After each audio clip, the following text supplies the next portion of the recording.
Eu não sei se você sabe, mas você é criticado pela esquerda.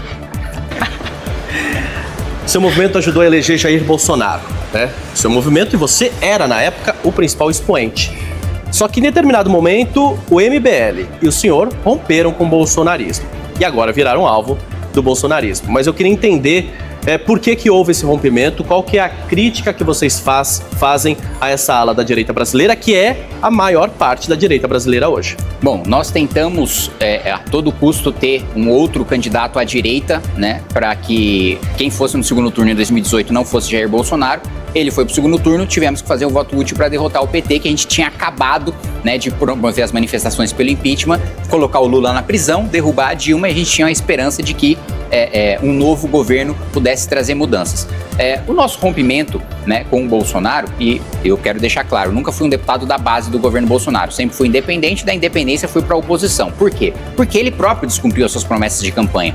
No primeiro ano de mandato do Bolsonaro, eu vi ele acabar com a Lava Jato, nomeando um procurador-geral da República petista, que proibiu modelos de força-tarefa como o da Lava Jato.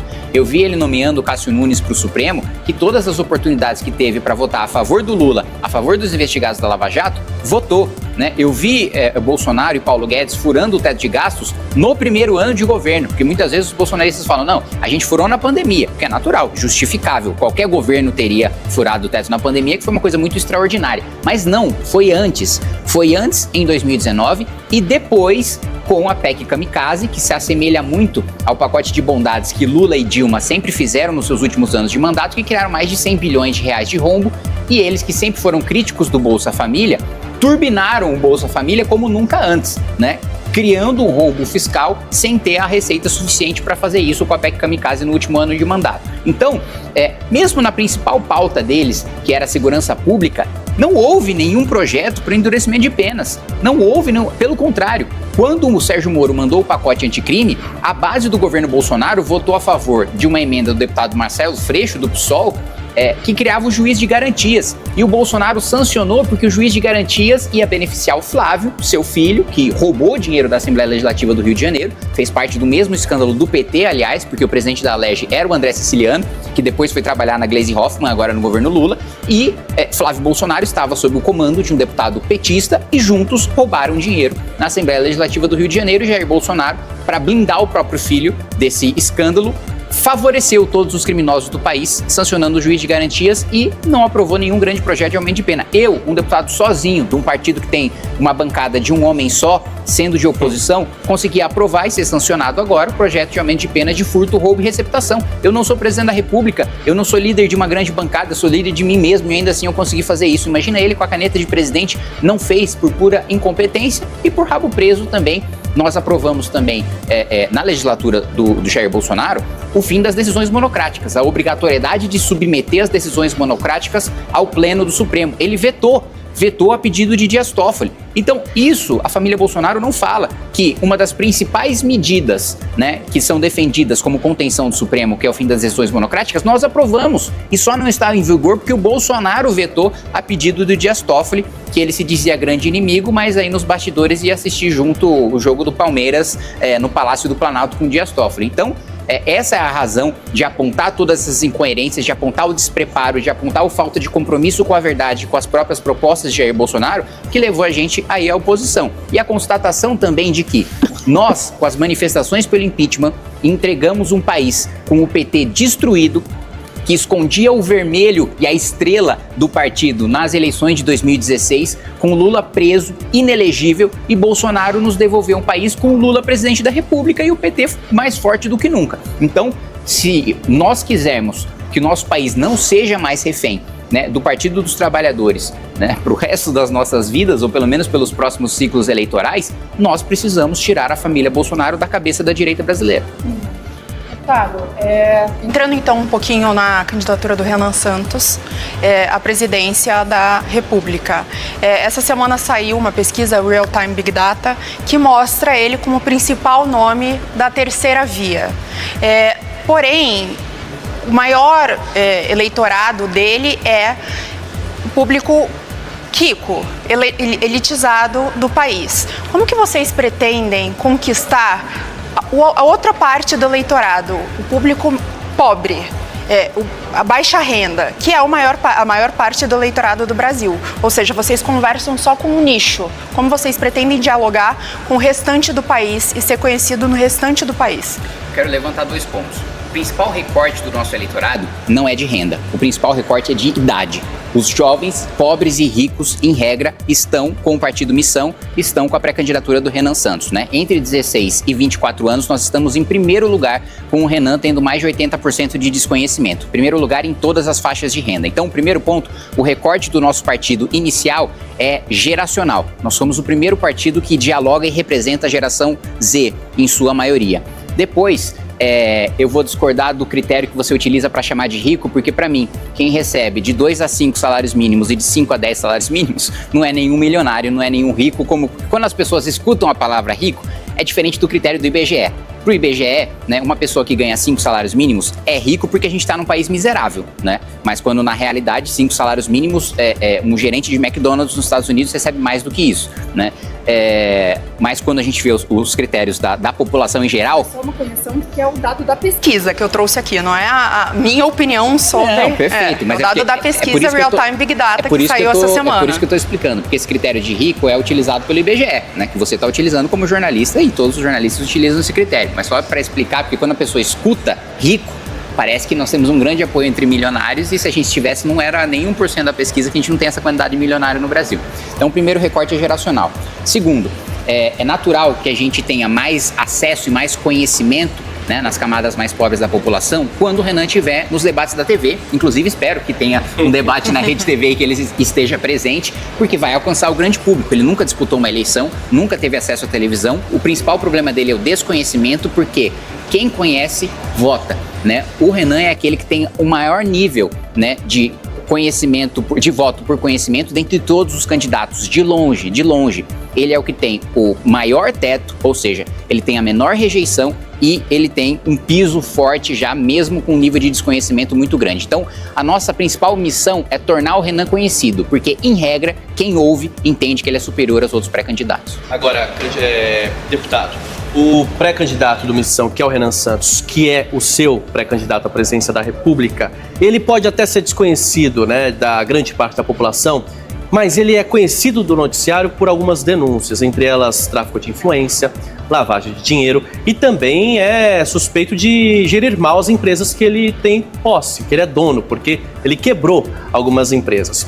Primeiro, eu queria saber se o senhor põe a mão no fogo, porque a partir do momento que ele ficar conhecido, denúncias até desconhecidas podem virar conhecidas. Quero saber se o senhor põe a mão no fogo e se ele que quebrou empresas privadas tem capacidade de gerir um país. Primeiro, não existe nenhuma denúncia contra Renan Santos e ele nunca quebrou nenhuma empresa. É preciso aqui estabelecer a verdade. Houve uma denúncia de que contra o MBL, não, de maneira geral. Denúncia existe, não houve condenação ainda. Não, acabou. Não tem processo, não tem denúncia, já foi absolvido em todas as instâncias. Então a denúncia não existe. A partir do momento que ele tem a absolvição, tem o trânsito em julgado, a denúncia deixa de existir, né? Ela existe enquanto o juiz ainda não analisa a resposta da acusação e não tornou o sujeito réu, né? Então, dentro do nosso processo jurídico, formalmente não existe denúncia. Que foi, na realidade, uma acusação feita por um promotor bolsonarista de que a gente teria lavado 400 milhões de reais pelo superchat do YouTube. 400 milhões de reais é mais do que o faturamento do YouTube no Brasil inteiro. Então, denúncia esdrúxula, foi rejeitada pelo juiz na primeira instância, na segunda instância também, e o promotor, que na realidade foi punido e recebeu uma chamada em vez de nós, do MBL, que... Quando surgiu a denúncia, a gente fez muito diferente do que o Flávio Bolsonaro, negando que tinha relação com o Vorcário, depois dizendo que só foi terminar as relações. A gente não.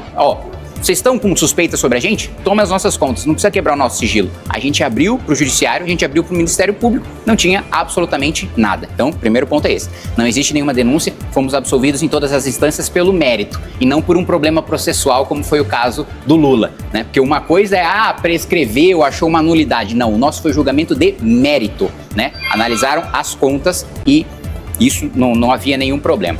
O outro ponto, o Renan nunca quebrou nenhuma empresa, ele vivia de comprar empresas quebradas, fazer a recuperação dessas empresas e daí ele vivia da negociação desses ativos, né? Tanto que quando você vê as denúncias de empresa tem dívida de tanto e de tanto e de tanto, você vai ver as dívidas foram feitas, o Renan tinha 12 anos de idade. Ele não fundou nenhuma dessas empresas, ele não foi o responsável por administrar nenhuma dessas empresas, era o trabalho dele comprar dívida, comprar empresas quebradas, para daí, na recuperação judicial, ele negociar os ativos e ficar com aquilo que sobrasse. Então, nunca quebrou nenhuma empresa, tem plena capacidade de administrar o país, e eu acho, né, sem falar de toda a gestão que foi feita do Movimento Brasil Livre durante os últimos 12 anos, que foi o único movimento que sobreviveu ao impeachment da Dilma, nenhum outro movimento que foi para a rua existe hoje, né? Só o Movimento Brasil Livre. E que elegeu parlamentares em todo o país e que fundou um partido político quando o presidente da República, Jair Bolsonaro, com a caneta de presidente, não conseguiu e o Renan conseguiu, então tem plena capacidade. E eu digo mais, ele é o único que tem propostas. Eu peço para as pessoas analisarem as propostas, porque o Lula já desistiu de ter proposta há muito tempo. E o Flávio Bolsonaro, quando perguntaram para ele qual que era a proposta dele, ele falou que não ia revelar para não ser atacado. As nossas propostas estão escancaradas. Podem atacar, que a gente tem plena capacidade de defender essas propostas, e o Renan, sem dúvida nenhuma, vai mostrar de longe, e eu coloco a mão no fogo, não só em relação à honestidade, mas em relação à capacidade técnica do Renan, que vai ficar muito clara a distância abissal da capacidade dele para os outros pré-candidatos. Deputado, aproveitando ainda sobre Renan Santos, se eleito, como vocês pretendem governar? Porque o senhor é muito conhecido por briga com diversos parlamentares de diversos partidos, é oposição à esquerda, mas também não dialoga com a família Bolsonaro, com partidos ali desse espectro da direita ligados à família Bolsonaro. Como que o senhor e o Partido Missão e o Renan Santos, como vocês imaginam governar um país sem diálogo?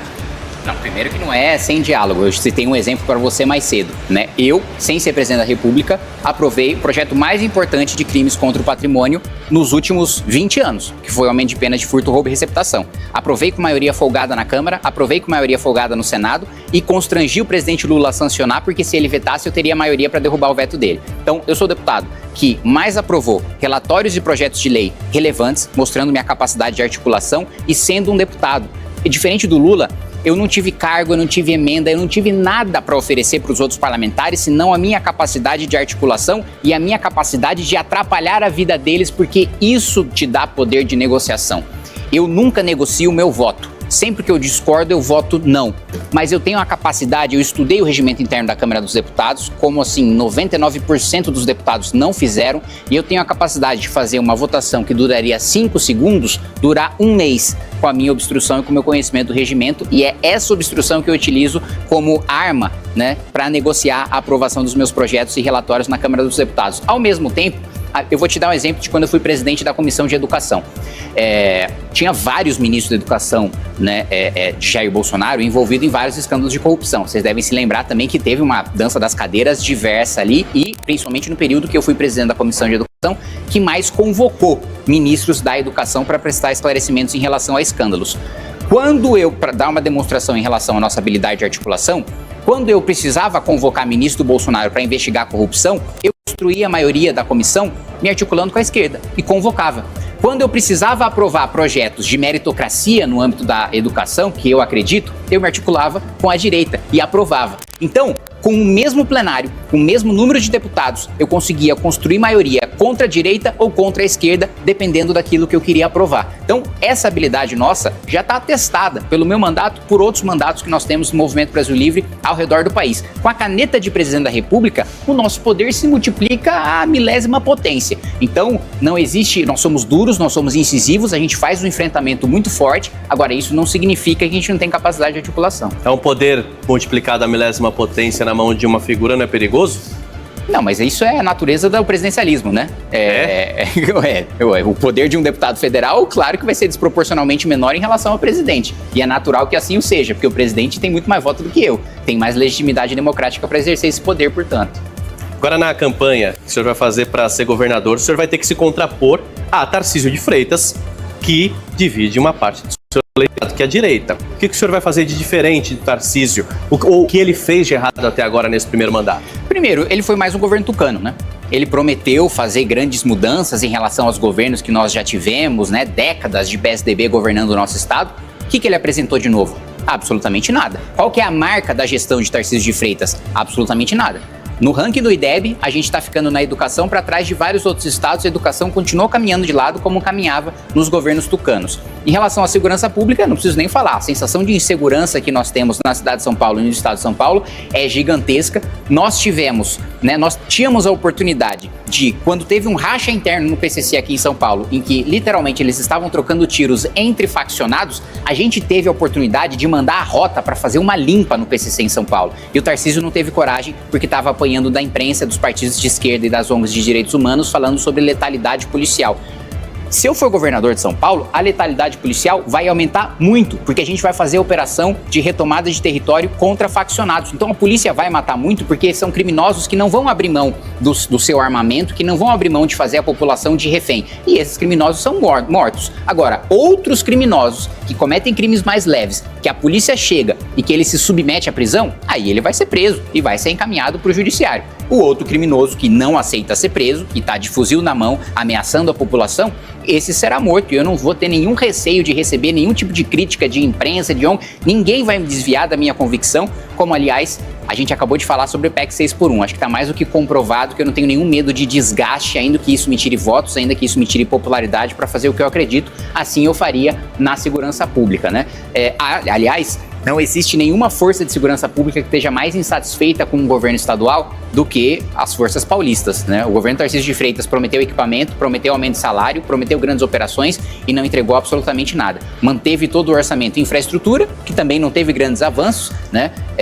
Foi basicamente uma continuidade de obras que já vinham sendo tocadas pelos governos tucanos, que já tinham contratos, inclusive, né, em andamento. Não teve nenhum outro grande contrato feito pelo governo Tarcísio de Freitas de uma grande obra de infraestrutura. Ele executou contratos de gestões passadas e retirou esse orçamento da segurança, que inclusive o próprio secretário fica de mãos atadas na hora de conceder esses equipamentos, esses aumentos de salário, a partir do momento que o governador manda contingenciar esses recursos para enviar para a infraestrutura. Então, teria muita coisa que eu faria diferente. Eu vou reconhecer um avanço do governo Tarcísio, que foi a tabela do SUS paulista, né? Que de fato a tabela do SUS está defasada há muito tempo em nível federal. O governo Lula, que tanto fala de SUS, nunca corrigiu essa tabela, né? Da importância do Sistema Único de Saúde, nunca corrigiu essa tabela, mas tem um problema fundamental na tabela. Ela apenas mas não faz uma análise de qualidade, não faz uma análise de efetividade, não faz uma análise a fundo para saber, foi o melhor procedimento? É aquele que vai evitar problemas futuros ou só foi feito um procedimento qualquer e eu vou remunerar um mau hospital da mesma maneira que eu remunero um bom hospital, independentemente da sua efetividade, né? Isso eu mudaria estruturalmente no Sistema Único de Saúde no estado de São Paulo. Se você chegou até aqui, é porque esse tipo de vídeo faz sentido para você. Inscreva-se no canal e venha fazer parte desse movimento. O futuro é glorioso.